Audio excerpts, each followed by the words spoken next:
Salut à tous et bienvenue sur Crypto Coulisses. Cette semaine, je vous propose une interview de Jérémy Allaire, CEO de Circle. Pour rappel, Circle, c'est l'émetteur du stablecoin USDC.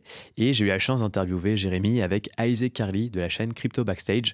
On a parlé de pas mal de sujets avec Jérémy, notamment du nombre florissant de stablecoins sur le marché, et notamment des stablecoins qui redistribuent les rendements aux détenteurs. On a parlé d'élections américaines, de reward assets. Et sans plus attendre, je vous propose de découvrir l'interview. Alors, elle est en anglais, mais sous-titrée en français. Et sans plus attendre, c'est parti. Dear friends, welcome back to Crypto Backstage. I am really excited to have Jérémy Allaire with us today. Jérémy, we've known each other for some time now, and it's amazing to finally record this episode together. Today, I'm also joined by my dear friend Gary Beneza, founder of Crypto Coulisses, who will co-host this special interview. How are you today, Jérémy? I'm very well. Thank you. Thank you both for having this conversation. It's really a pleasure. Likewise, and everybody knows you, but I will still mention that you are the CEO and co-founder of Circle, which is currently the second largest stablecoin issuer by market cap. And Circle is on a mission to build a new internet financial system based on open protocols. We have lots of burning questions we can't wait to ask you, but before we jump in, if you were to highlight 3 key milestones in Circle journey, what would they be, Jeremy? 3 big milestones in our journey. Yeah, it's a really good question. I think the first big milestone goes quite a ways back, which was when we founded the company. We had this idea that we could create a kind of payment system built on public blockchains, that we could connect fiat money to those public blockchains. And we knew that to do that, we needed to, we needed to do that in a way which was legal, basically, right?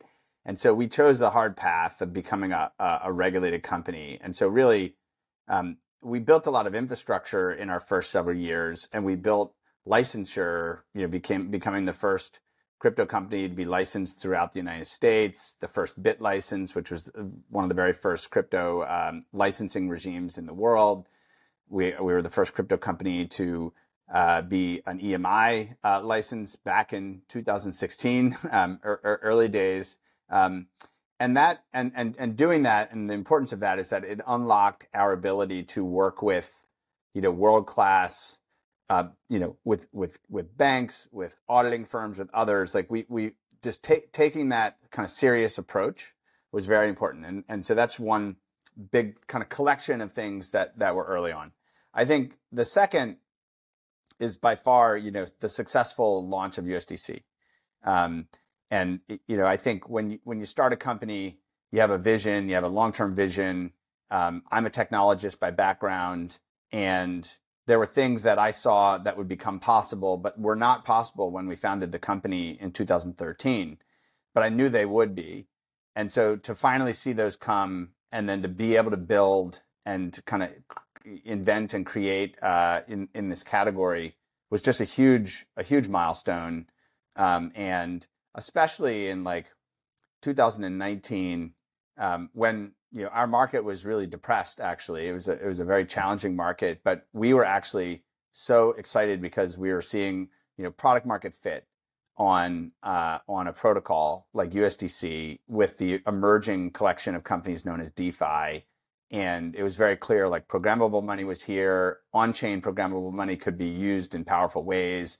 And we had kind of created something that people really, really valued and wanted to work from. And that allowed us to basically, as we say, double down and basically put all of the company's energy and resources behind scaling that. And then maybe I think the third milestone is actually one that's probably close to home for you, which is this milestone of becoming the first global stablecoin issuer to receive a MiCA approval. And I gave a talk in Paris when that happened, and in my talk I said that I believed that this was that day, July 1st, 2024, would be looked back on as a turning point, not just specifically because of what Circle was doing, but it feels like when this form of money becomes actual legal electronic money at a supranational level, it's a very big deal. And kind of the combining force of technology progress, it really felt like this was a transition point of going from the early adopter phase of this technology into a mainstream phase of this technology. And so that was a really powerful moment for me, and I think in the history of the company as well. Yeah. And I think it's very interesting because I've heard you say, regulation isn't the primary driver. Like building a technology is the driver, but you still had, regulation and compliance in mind all dating back from your first day, which led to then being the first to be MiCA approved. Yeah. Very interesting. These are long-term investments. Yeah. Indeed, that are going to pay off in the long term. Yeah. Talking about, the governance aspects, there is an upcoming US election in November, and it is said to have, potentially huge repercussion on the crypto industry. What is your view on that? Do you estimate that it will be mostly neutral, positive, or negative for the blockchain, open protocol, crypto industry in general? Yeah.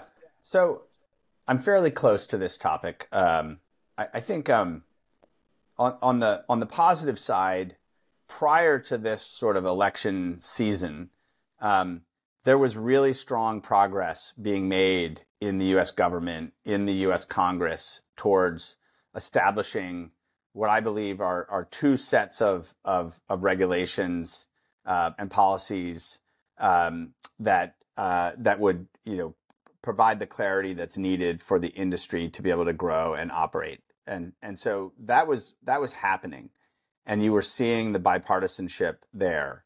And it was many years of education, and also I think a belief that the time has come to do this. And so that was a positive thing, and you saw some momentum with various bills in Congress happening. I think the second part is that it's a big industry now, and there are many very significant leading companies in the United States that have built companies in the United States, including Circle and certainly Coinbase and many others. And it's an industry that really is showing up in a major way as a political force, and both a grassroots political force and a coordinated, organized political force. And the result is that both presidential candidates and their staff are taking this quite seriously, and I think have made, I think, clear signals, some more explicit than others, that they want fair regulation.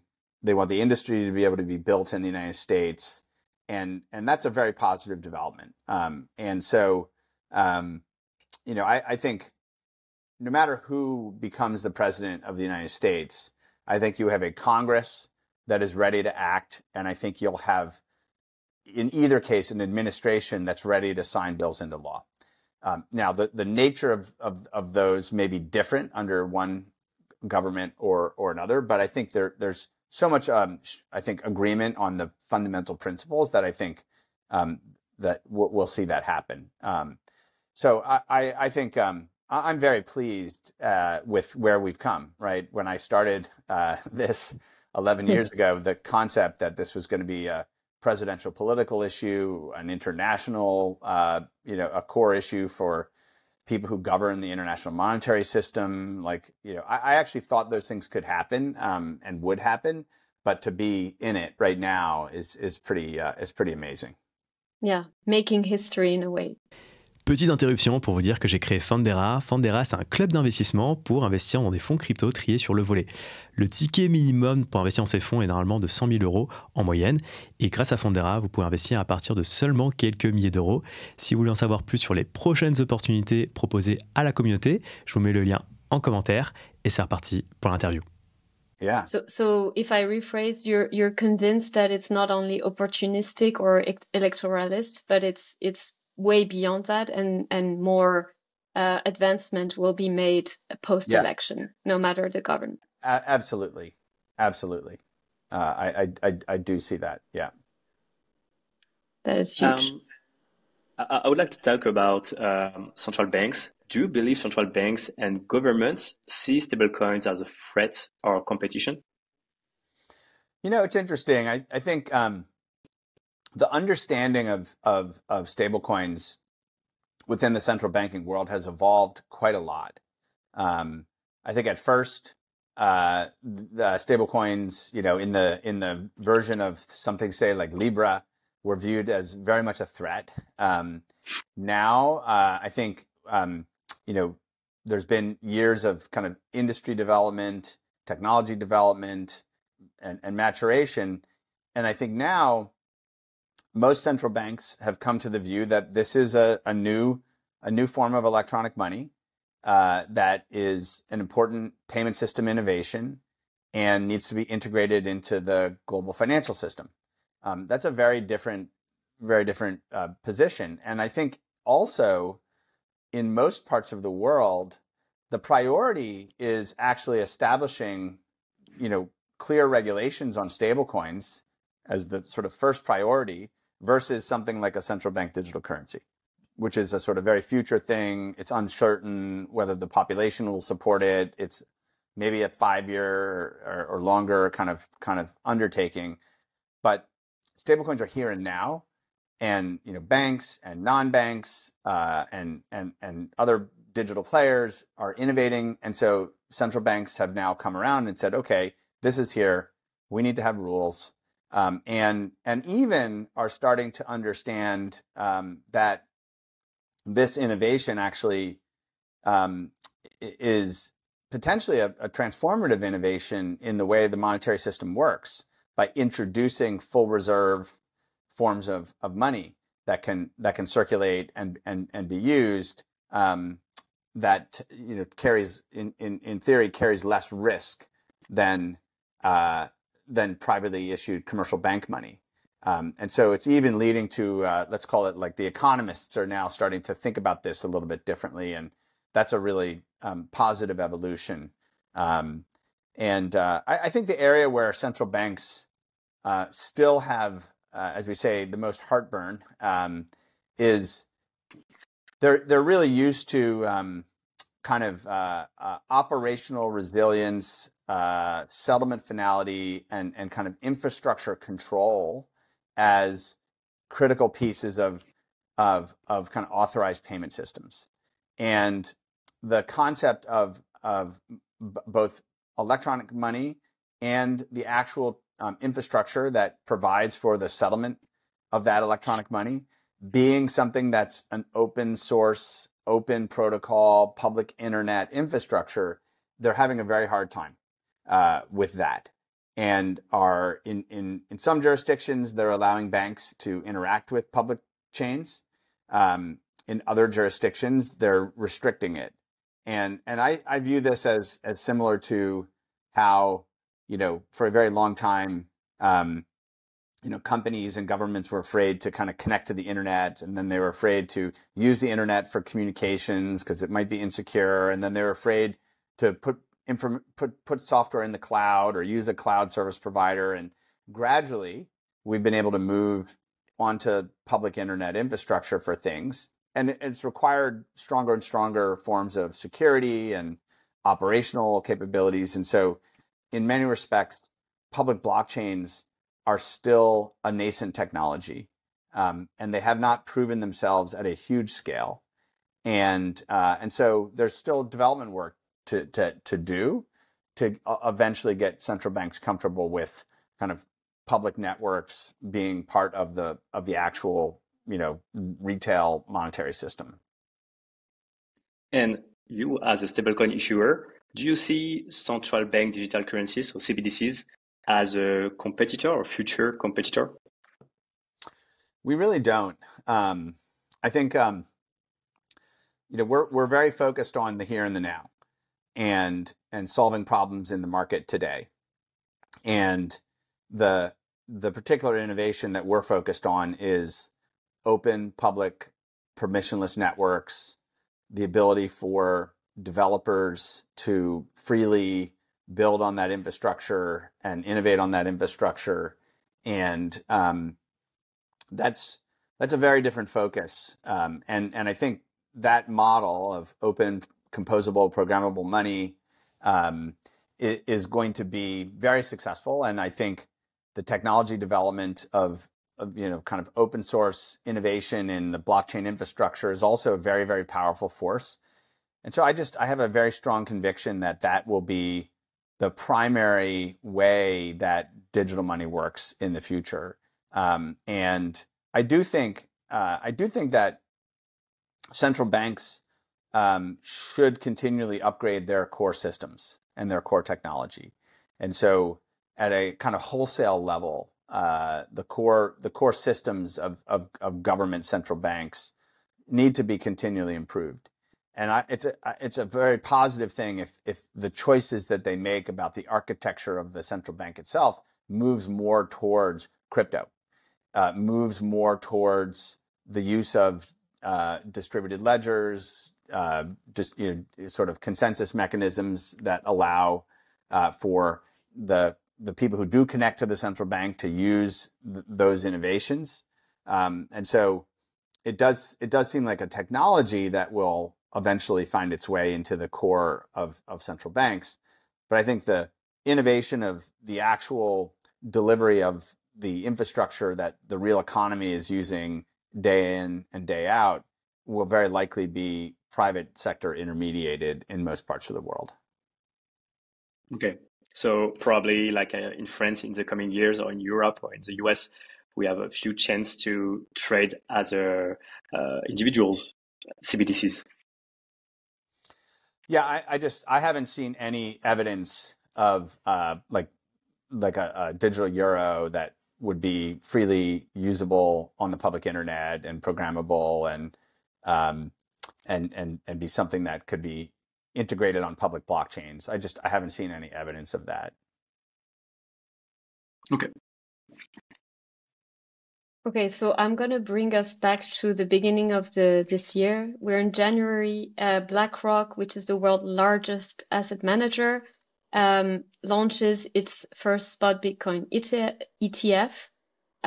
They played, very big role in making this approved by the SEC, and really helping with concerns about the legitimacy and security of a Bitcoin ETF. Many say that this is a pivotal moment because now Bitcoin is more accessible and is a regulated asset for more traditional investor. And we all know that in this industry, bridging the traditional finance world with the decentralized finance is really important and is a key to mainstream adoption. Jeremy, according to you, was this really a game changer for the industry? Is it still a game changer? And what's your opinion on this big news? Yeah, I mean, I think yes, it is, and I think on many levels. So the first is you actually have like a fairly robust regulated market structure with regulated custodians, exchanges, kind of a way for the traditional electronic markets to access this. And then the ability to provide this into the distribution platforms of basically any investment management product in the United States. So I think it's very significant kind of market evolution.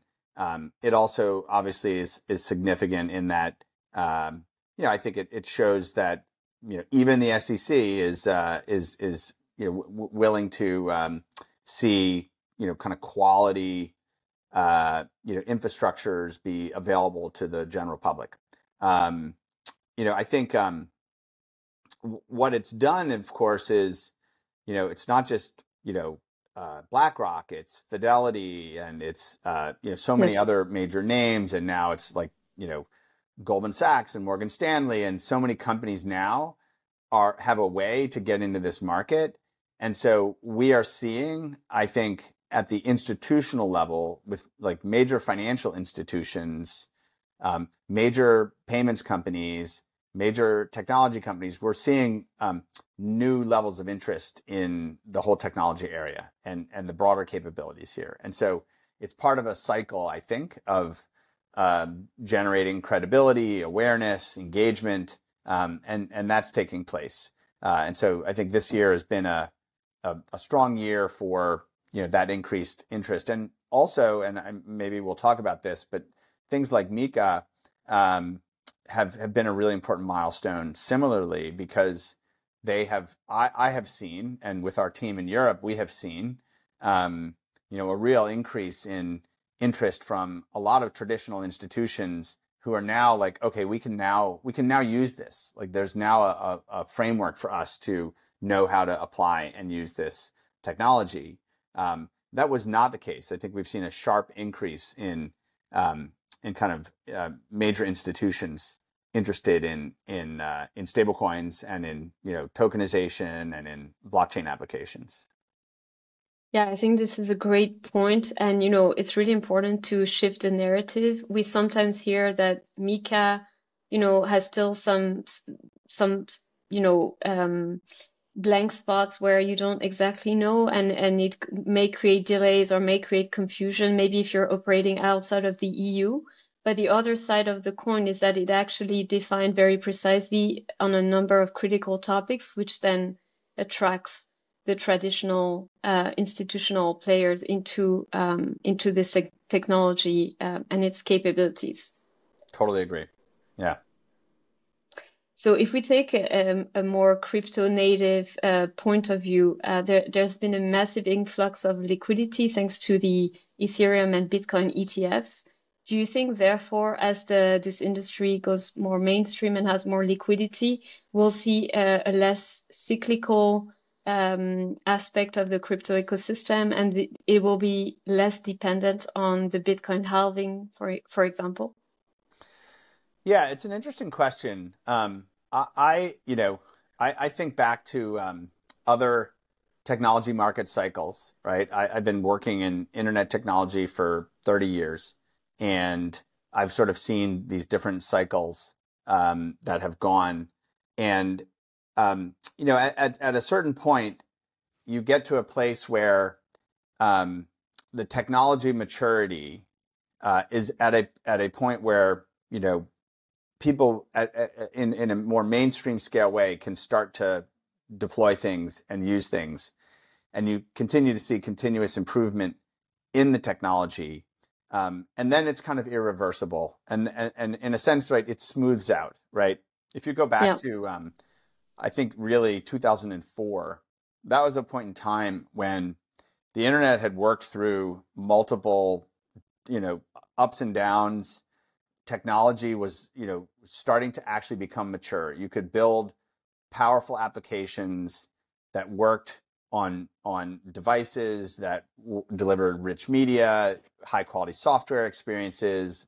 Bandwidth was big enough, and it was right at the front end of an expansion of the internet and of the utility of the internet. And we never look back, right? It's just been a constant improvement. There may be some periods where it's slower or faster. There's disruptions along the way, like now we have the AI disruption, but fundamentally, it was a strong positive force. And I think we're close to that with crypto. We're not quite there. And there are a lot of things lining up. The legal certainty from laws coming into force around the world is very powerful. The kind of improvements in blockchain infrastructure in terms of scalability, cost efficiency, usability, the ability to build much more simple user experiences for dApps, for transactions, for onboarding, and the growth of global liquidity, all of those things together are kind of lining up. And so I'm actually quite optimistic about this. I had a long post on X about my optimism a couple months ago. But I'm quite optimistic when I look in terms of the overall history and where we are. And I don't think it's just one thing. It's not, the ETFs have liquidity and therefore, this is here. All these things kind of work together. And so I'm certainly seeing that. and really now the focus appropriately in our industry is on not just real world assets, but real world applications, right? The kind of, as we say, the rubber meets the road. We're now at a point where people can deliver good customer experiences. People can deliver on this in a compliant way as well. And so, just like in 2002, the internet applications weren't so good. 2003, the technology started to get better, but then 2004, everything came together and you started to see a lot of high quality things start to happen. YouTube, Facebook, like a lot of things were born in that period, and sort of saw a real revolution in the adoption of the internet. And so we're very close. I think 2025 is going to be like 2004 for our industry. Nouvelle interruption rapide pour vous dire que j'ai créé un groupe WhatsApp pour fédérer la communauté du podcast Crypto Coulisses. Si vous voulez rejoindre ce groupe WhatsApp, je vous mets le lien en commentaire et c'est reparti pour l'interview. Mark your words. Yeah, maybe as a metaphor, it's like when you do a puzzle and, first there are pieces everywhere and little by little, at some point you actually can see the whole picture, even if some of the pieces are still missing, but there is enough so that the whole picture makes sense, maybe. Yeah, for sure. I would like now, Jeremy, to talk about stablecoin issuers because we have more and more stablecoin issuers on the market. What's your opinion about that? Well, first of all, just in general, having clear regulation creates an open competitive marketplace, right? Until you have that, like major companies, startups, others don't know where they stand and how to operate. So, I think it's very good news because I believe that this is a hugely important and innovative area in finance and technology, and so I think it's very good news. We as a company, we want to see more stablecoins being issued around the world. We believe very strongly in this form of money. We believe very strongly in sort of the on-chain economy and what that can be.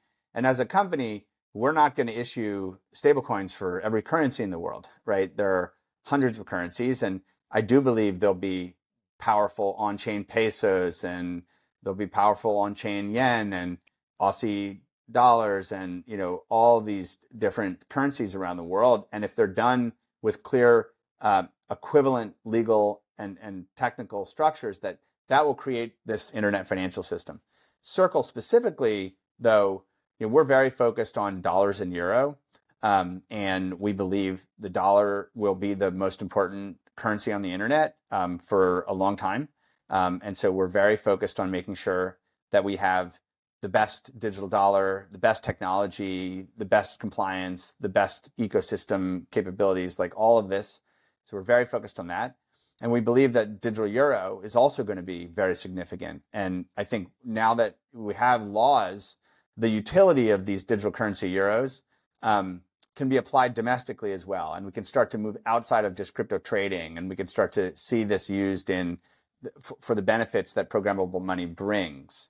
And so we're quite excited about the possibilities for euro stablecoin.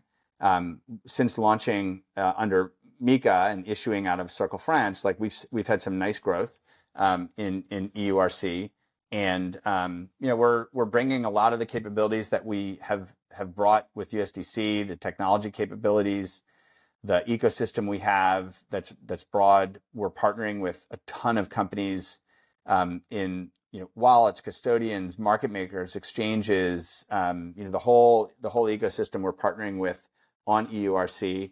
I'm going to be coming over to Europe in September, doing a road show. I'll be in Paris and a few other cities, so hopefully we'll see you there. And as we go there, like I think you'll see a lot of announcements of companies that are like launching products and capabilities using EURC as well. So we believe we've got a good product. It's got great liquidity. You can create and redeem it one for one through exchanges like Coinbase and use it on chain in a very simple way. You can use it with basically free transactions on some blockchains now, and it's a multi-chain asset. So we feel very good about that product in Europe. And we think we're at the start of what will be a continual growth cycle for that in the coming years as well. And it seems now that most of stablecoin issuers are focused on USD. And do you think it could lead to liquidity issues due to the increasing number of trading pairs, because you have a BTC USDC, BTC USDT, BTC USD0, etc., etc.? I mean, the conceptual model that we use for stablecoins in general and USDC specifically is we think of it as an internet utility. It's a public protocol and it's an internet utility. That internet utility is available to software developers who connect to the protocol and build applications that support it, and end users, of course, who use that through all of those different products. And so it is a kind of platform and network utility. And the kind of platform-based model and the network utility-based model has very strong network effects to it. The more developers that build apps that implement it, the more utility that the network has, which then drives more usage. The more people who hold it, the more utility it has.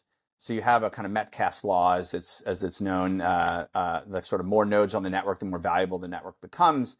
And so you have I believe, USDC has very strong network effects. And so for whether it's a DeFi protocol or an exchange or just an end user wallet that has to decide like which dollar stablecoin am I going to support and use, they're not going to choose 5. They're not going to have a bunch. Now, maybe someone will come and bribe them and say, I'll pay you a whole bunch of money to promote this for some period of time, but that's just burning cash. It doesn't necessarily lead to like the network effects. And so we're focused on doing the things that continue to grow the value and utility of the network, both at a technology level, at an ecosystem level, and that's how I think we'll compete. And so I guess that's a long answer. Maybe the short answer is I don't think that there's going to be room for a lot of dollar stablecoins in the market. I think it's going to be a market of a few. Now, there will be a lot of products and there'll be niche products and other things, but I don't think this is a market with a huge number of stablecoins. Again, there may be like market-specific peculiarities. It may be that in one country, the regulator bans foreign stablecoins, or there are lots of different ways that this could happen because government is involved. But I think that's sort of at a high level how we think about it. I totally agree, and I agree that there's no room for dozens of stablecoin issuers for USD, for instance. Yeah. And speaking about that, do you see like decentralized stablecoins issuers that redistribute a portion of the yield to their holders as a threat? I mean, for instance, URA from Angle, USD0 from Usual. Yeah, I think like there's definitely a distinction between sort of legal digital cash and its use, and how people will think about that, how people think about that from a risk perspective and a utility perspective, and then investment products. So people will choose investment products when they want to make some extra money, if they don't need to use their money as much. And there's lots of ways. There's lots of investment products, obviously. So some of these sort of yield-bearing stablecoins are essentially their investment products, and they're designed a lot like other investment products. And probably regulation will treat them that way over time, as we go. Maybe not right now. It's like it hurts people's heads, and so they decide not to work on it.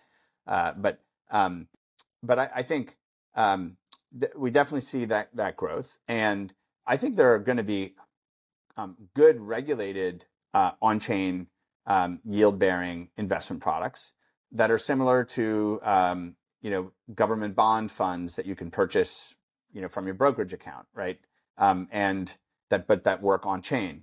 And we believe there'll be a strong relationship between digital cash instruments like USDC and ERC and these investment products. Just like the cash that you have in your bank account, you can move that cash into a brokerage and then purchase securities and then hold those things that hopefully will either grow because the company grows or because someone's paying you a coupon on a bond. So I think there are lots of these out there. I think some of them, right, we have to kind of look at them for what they are. Some of them are essentially like hedge funds that are operating on chain with a particular trading strategy, right? Something like USDE is really like, it's essentially a particular trading strategy, and you're just depositing money and assets into that trading strategy. And, you know, as long as the Ethereum is sort of strong and growing, like that should be a marginally better outcome than, you know, a government bond or something.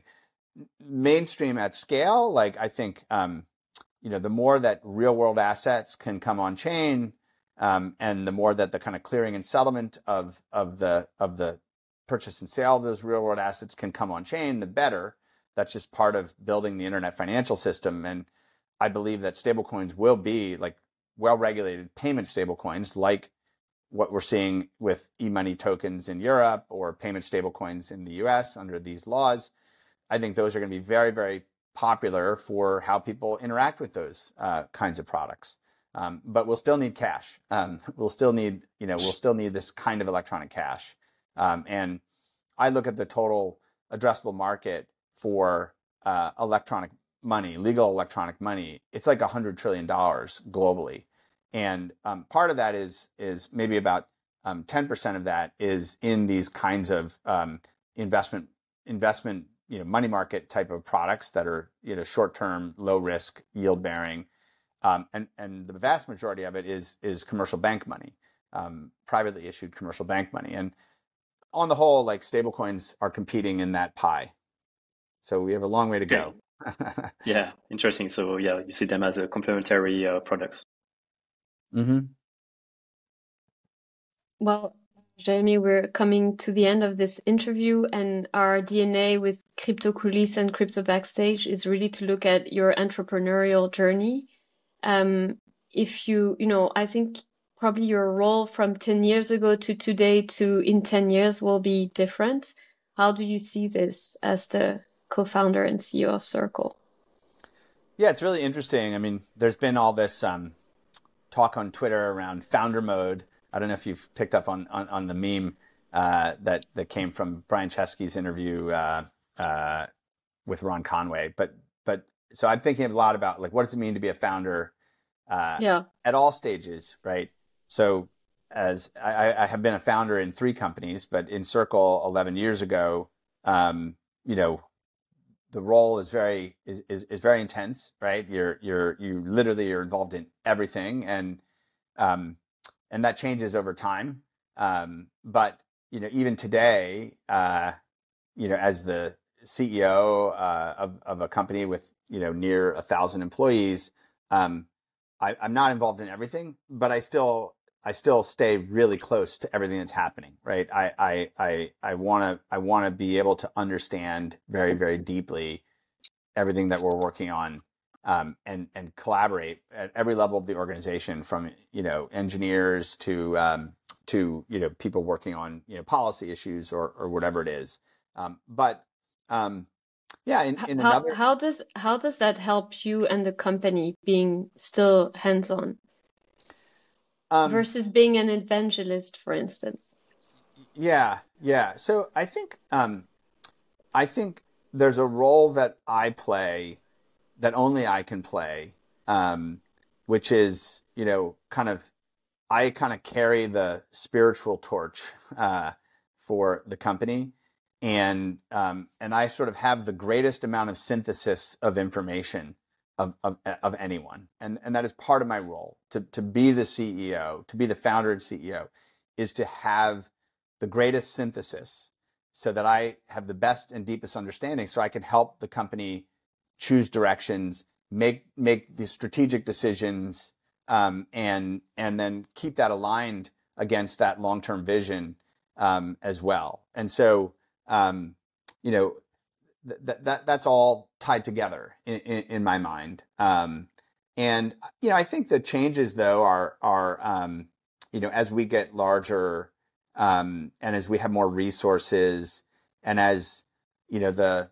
technology and the things that we're working on become more mainstream and more widely adopted, it does create space for me. It does create room for me to have bigger thoughts, or to think about significant new areas, or there may be areas that, I believe are going to be massively important in the future, but we can't work on them now. But as we scale, then those are things that are almost like I'm taking on like a new startup in the company, or sort of trying to get a major new thing, growing.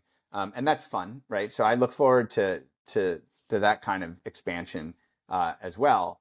I think the goal ultimately, and we're trying to build a long-term institution. We're trying to build a publicly traded company that can be owned by the public. And I think, you want to build an institution that is itself very durable and lasting.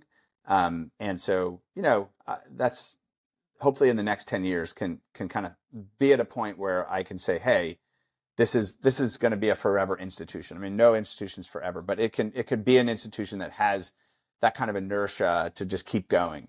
So that's something that I look towards in the next 10 years. Wonderful. Thank you so much, Jeremy. It's been fantastic having this exchange with you.